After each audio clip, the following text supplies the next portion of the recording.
დაწმიდისა სულისა ჩვენთან არის ღმერთი. ყველას გილოცავ დღევანდელ დღეს ღმერთმა მრავალ საგასრო თქვენ და სულიად საქართველოს. ამინ. დღევანდელ დღეს და ზოგადად გამკვირას მოგეხსენება თქვენ ნების შიდეული ეწოდება და დღევანდელ დღეს ნების ხუთშაბათი ეწოდება. უნებრივია ნება ქრისტეს ჯვარცმასთან დაკავშირებული ნება არის და ამიტომ თითოეული დღე გახსენება არის იმ უკანასკნელი წამისა. იმ უკანასკნელი ამ ქვეყნიური ცხოვრების წუთისა, რაც მაცხოვარმა დედამიწაზე ადამიანებთან შორის განვლო და ჩვენც ამას ყოველივეს ვიხსენებთ, მაგრამ დღევანდელი დღე მაინც განსაკუთრებულია იმით, რომ ჩვენ პატივი გვაქვს, რომ აი ეს დიდი საიდუმლოება, რომელსაც ზიარების საიდუმლოება ჰქვია, ვეზიარო დღესაც და ვეზიარო წელიწადის განმავლობაში და 21 საუკუნე ასე გრძელდება და ეს გაგრძელდება ვიდრე მეორედ მოსვლა. ეს არის ძალიან დიდი ნუგეში, ეს არის ძალიან დიდი სიყვარულის გამოვლინება, რაც ღმერთმა ადამიანისთვის გააკეთა.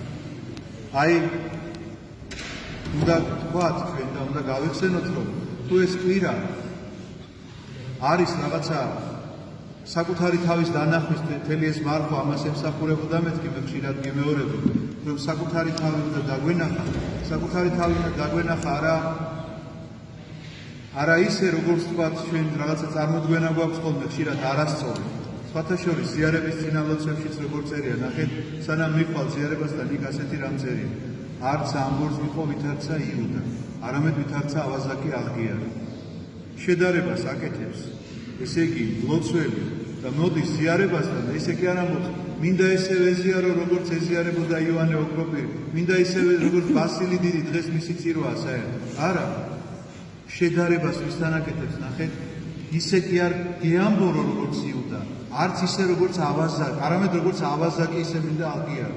ანუ ორი ადამიანია დასახელებული, ერთი არის გამცემი და მეორე ავაზაკი, მონანული ავაზაკი. ამიტომაც საკუთარი თავის შეფასებისას ადამიანმა ეს უნდა დაინახოს, სწორედ რომ რამ მდგომარეობაში იმყოფება, იმიტომ რომ მთელი ამ კვირის განმავლობაში, მთელი ამ კვირის საკითხავების დრო ჩვენ ვხედავთ ღალატს, უარყოფას, შიშს, უსამართლობას, ჩაგვრას, რა ვიცი, რომელი ერთი ჩამოკითხავთ, რასაც ჩვენ სახარებაში წავიკითხავთ ამ კვირაში. მაგრამ ეს ყველაფერი მაშინ მოხდა და მერე აღარ მეორდება.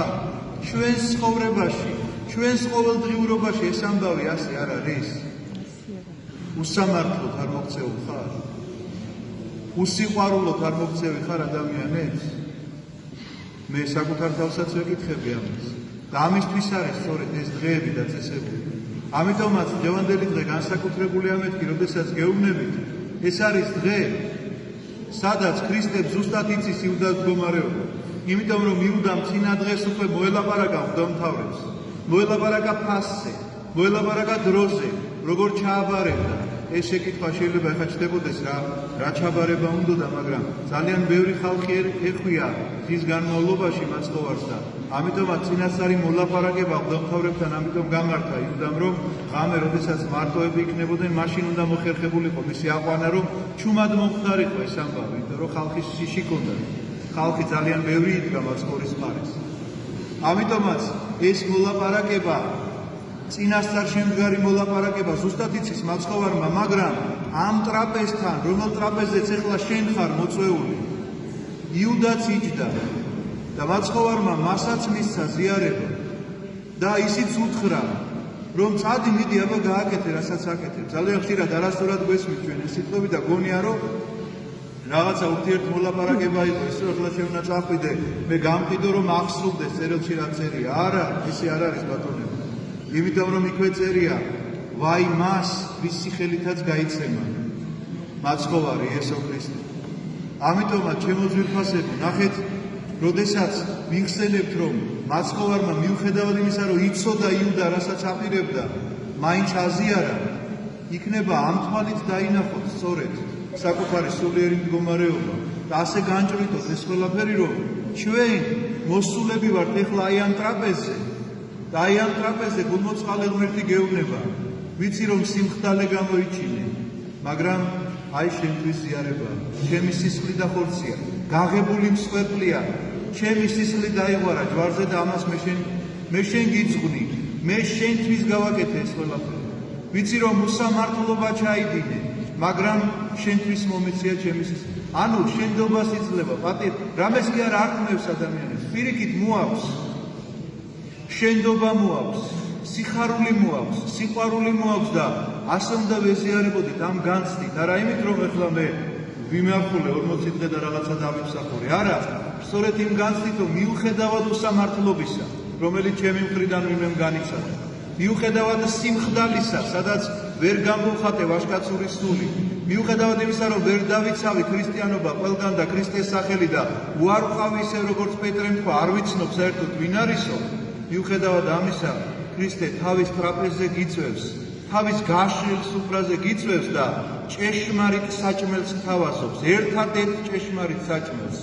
ყველა საჭმელი მონელებადია, რომელსაც ჩვენ ჭამთ, ამ საჭმელს, რომელსაც თავაზობს, ეს არის ჭეშმარიტი საჭმელი, რადგანაც ამბობს, მე ვარ პური, რომელიც ეცით გარდამოხდი და ეს პური შენ გეძლევა ეხლა, იმისთვის რომ ქრისტე შენში შემოვიდეს.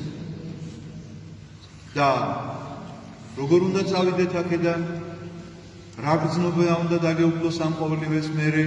თუ კი მართლა გაგახსენდა ეხლა რომ კი უსამართლოდ მოვიქეცი, მაგრამ ქრისტე აგერ ზიარებას მაძლევს მაინც. კი სიმხდალეც გამოვიჩინე და უარყავი კიდეც, მაგრამ მაინც არ მტოვებს ზიარებას. რა შეიძლება, რით შეიძლება ვუპასუხო? ერთადერთი რითაც შემიძლია ვუპასუხო, ეს არის სიყვარული. ოღონდ სიყვარულს ადგილი არ აქვს იქ, სადაც არ არის მადლიერება. ვერ იმოქმედებს ღმერთი იქ, სადაც არ არის რწმენა. ამიტომაც გნებავთ, გინდათ რომ სიყვარულის, ესე იგი სამწყსო ვართ, ესე ვამბობთ რომ ჩვენი ღმერთი სიყვარულია და გინდა რომ შენ გერქვას სიყვარულის შვილი, მაშინ მადლიერებით უნდა დაიწყო. და თუ გინდა ღმერთმა იმოქმედოს შენში, ზიარება რომელიც შენში შემოდის, მაშინ რწმენა უნდა გააძლიერო, უნდა ითხოვე რომ მომეცი ხალხო რწმენა, რომ ჩემი ნებით კი არ დავდიოდი, არამედ შენს ნებასთან იყოს შეერთებული თითოეული ჩემი მოქმედება და თითოეული ჩემი საქმე. და ასე უნდა განვადიდებდეთ მამას, ძეს და სულიწმინდას. ამინ. ღმერთმა დალოცვილი და გახარებული.